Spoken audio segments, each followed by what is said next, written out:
Oi. Voltei. Que insistência, né? Ok, vamos lá. Coceiras. Coceiras na pele. Reações emocionais valendo, né? Lembra que eu falei? Vamos entender nosso organismo. Nós somos um organismo e as células são organismos extremamente sensíveis e irritáveis. Entenda irritável não como questão de humor, mas se eu esfregar a minha pele, ela vai ficar irritada. Se eu esfregar os meus olhos, eles vão ficar irritados, ok? E quando nós estamos irritados, aí emocionalmente falando, irritados, que a gente aprendeu, pensa na célula irritáveis. O que significa? Por que a célula ficou irritável? Irritada ali, estimulada, ativada, porque químicos, organismos diversos ativou aquela célulazinha. Eu tô falando de célula porque assim, imaginam aquelas culturas de célula e tem uma colônia de célula lá, ok? E aí você pinga uma determinada substância ácida. Aquela substância ácida vai gerar uma irritação naquela célula, vai gerar uma reação naquela célula, ok? Então é interessante a gente entender essa emoção que a gente chama. Oi, Estela, tudo bom? Ah, Karine também. Oi, prima, tudo bom? Então, vamos passar a entender essa questão da irritabilidade, já é uma outra interpretação. Eu estou oferecendo agora para vocês um aprendizado novo, uma informação nova de como vocês podem começar a interpretar a irritabilidade de vocês, tá? Então, uma célula se irritou com uma substância, ela não ficou nervosa com a substância, significa que aquela substância gerou uma reação naquela célula, que é irritável, ok? Que é sensível a. Então, nós somos sensíveis a. Se eu fiquei irritada emocionalmente, é porque eu estou reagindo a algo, que eu fui sensível a esse algo. E aí, no caso que a Glícia trouxe, essa questão da coceira é muito comum. O desenvolvimento de dermatites e coceiras em perfis, pessoas com personalidades irritáveis, tá? Com perfil irritadiço. Eu tenho um perfil irritadiço e principalmente nos momentos de estresse eu sempre desenvolvo dermatite. Se eu começar com coceira ou manchinha, pode parar, ir para o cantinho do pensamento, analisar, fazer focalização e pensar. E aí, o que acontece? Sendo a pele o órgão mais extenso do corpo humano, a psicossomática ela oferece uma metáfora muito interessante para as doenças da derme, que é quando você entra em choque com o mundo externo, quando o mundo externo, você está em choque com o mundo externo, aquilo começa a ferir a pele, tá? Então, quando a gente tem uma contrariedade, pessoas, eu falei perfis irritadiços, mas isso não é, por exemplo, não é obrigatório, ok?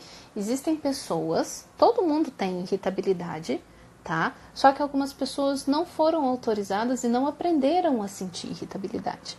Então, elas não sabem vivenciar aquela emoção, aquela reação fisiológica, que é a emoção da irritabilidade, e elas dão uma outra interpretação para aquilo. Então, o organismo está irritado, mas ela não sabe expressar, ela nem sabe identificar que aquilo é irritação. E isso pode ser canalizado para uma dermatite, que é uma expressão da irritabilidade, da sensibilidade ao mundo, por uma determinada situação, mas que a pessoa, na verdade, se você perguntar para ela, mas você está irritada, sente raiva? Não.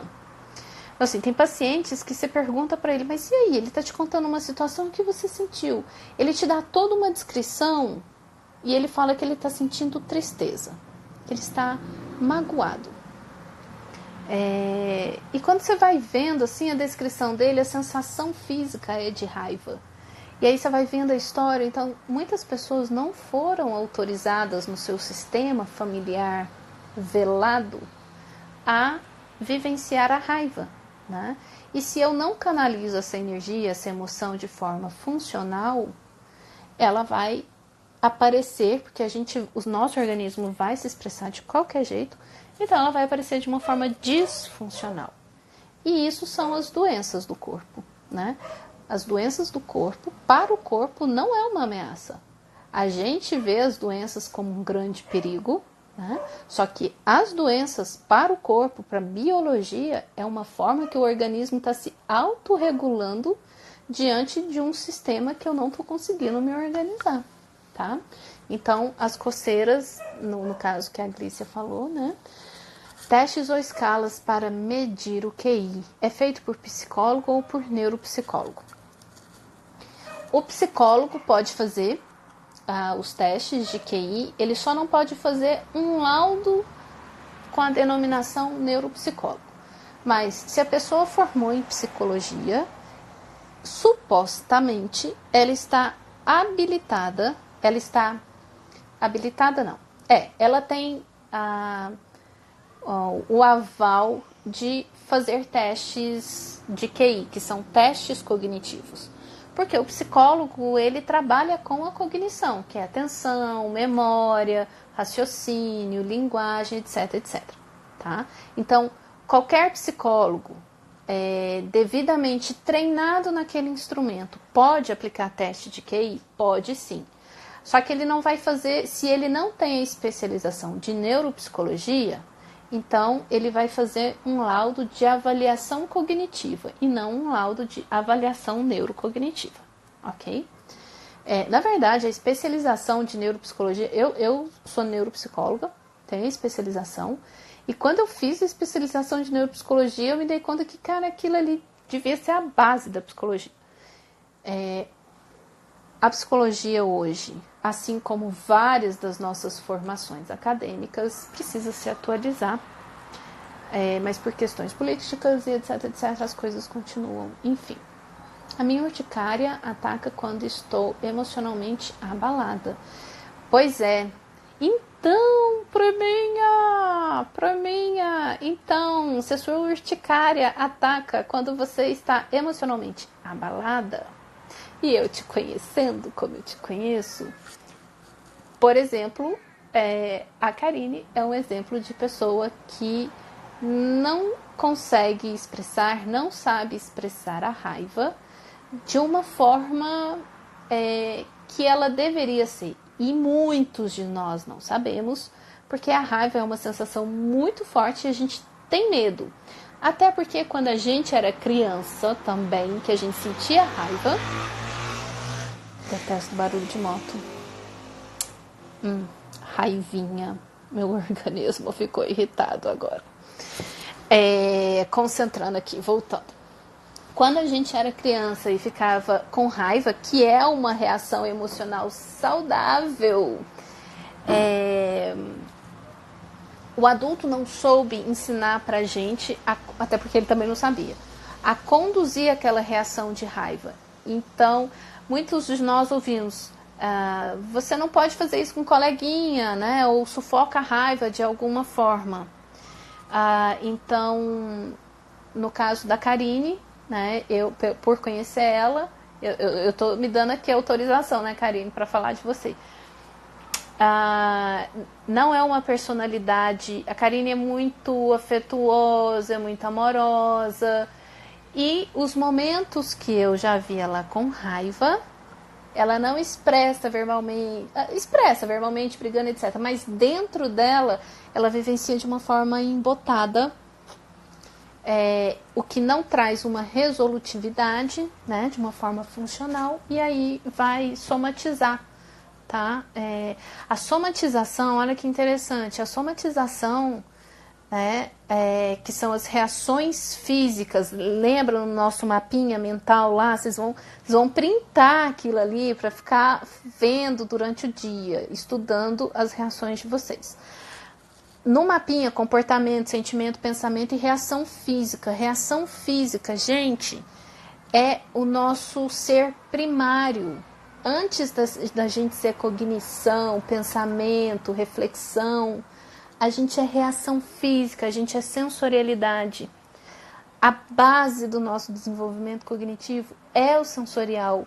O bebê ele começa com as sensações. Do sensorial, ele passa para o movimento. Do movimento, ele passa para a linguagem. E depois, as funções cognitivas superiores.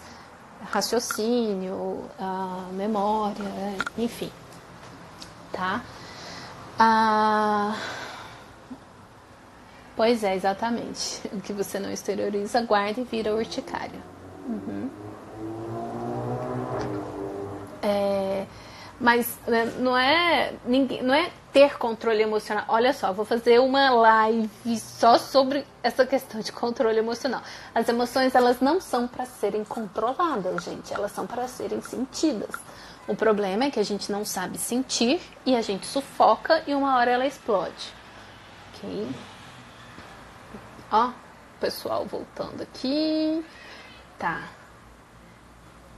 Queria saber, porque quero muito conversar com a minha psicóloga. É muito interessante fazer, sim, os testes de avaliação cognitiva, tá?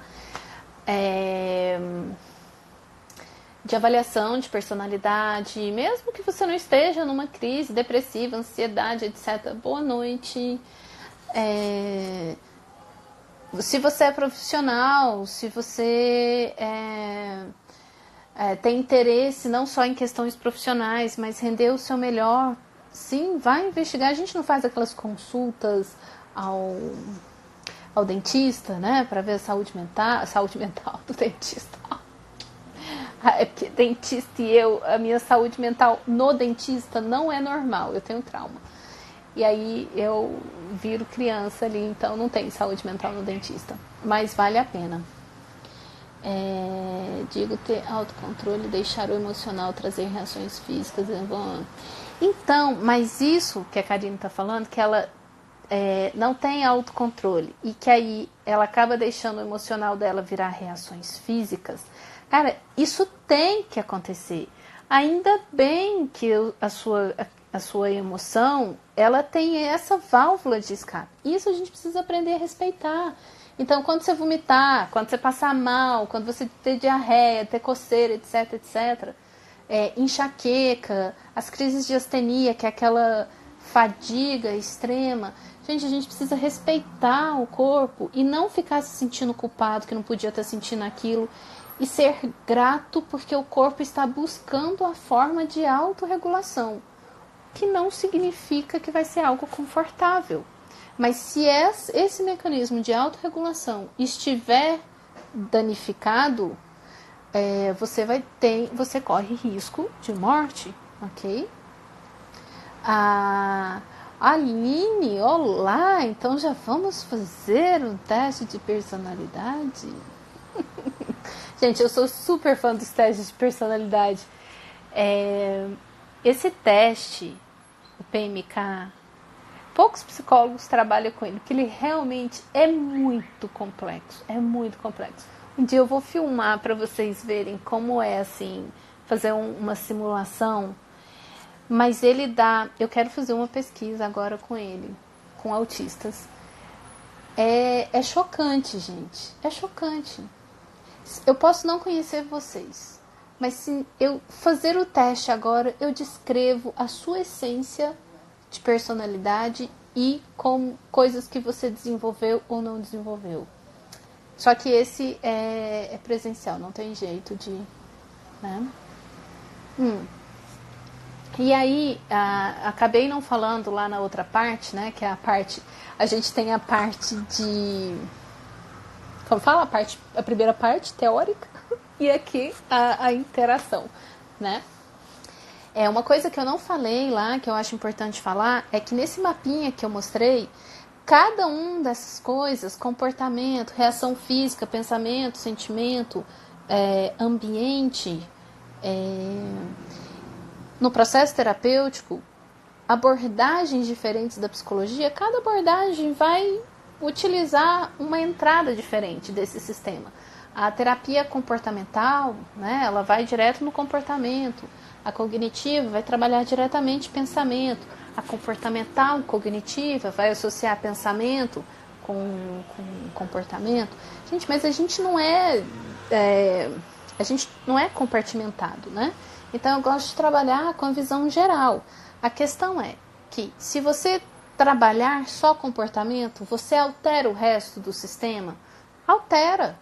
De forma positiva, sim, de forma negativa também. Se eu for trabalhar só com questões de pensamento, que é a terapia cognitiva pura, vai mudar o sistema? Vai.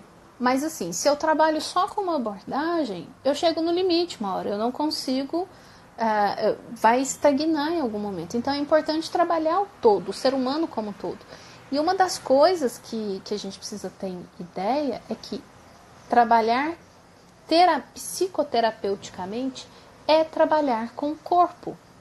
O corpo, as emoções estão registradas no corpo, memórias emocionais estão registradas nas nossas musculaturas, na memória muscular, tá?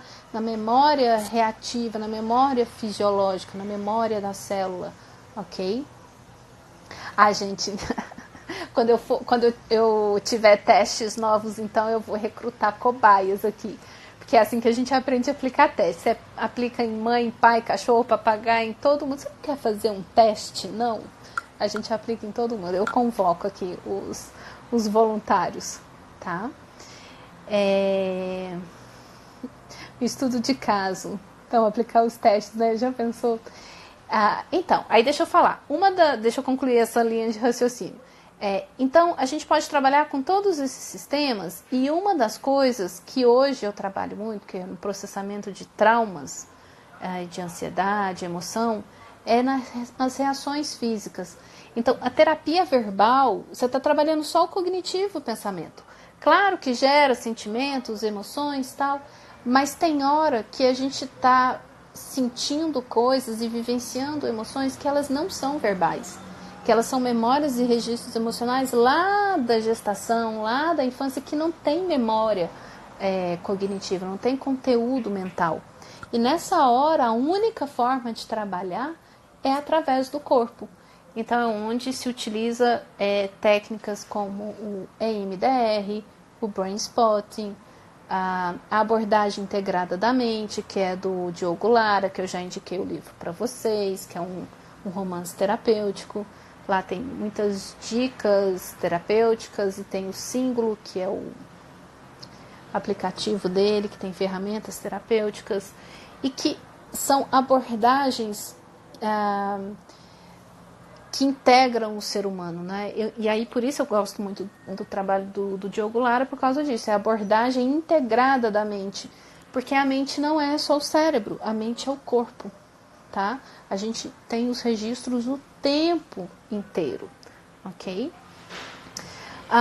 Gente, é isso.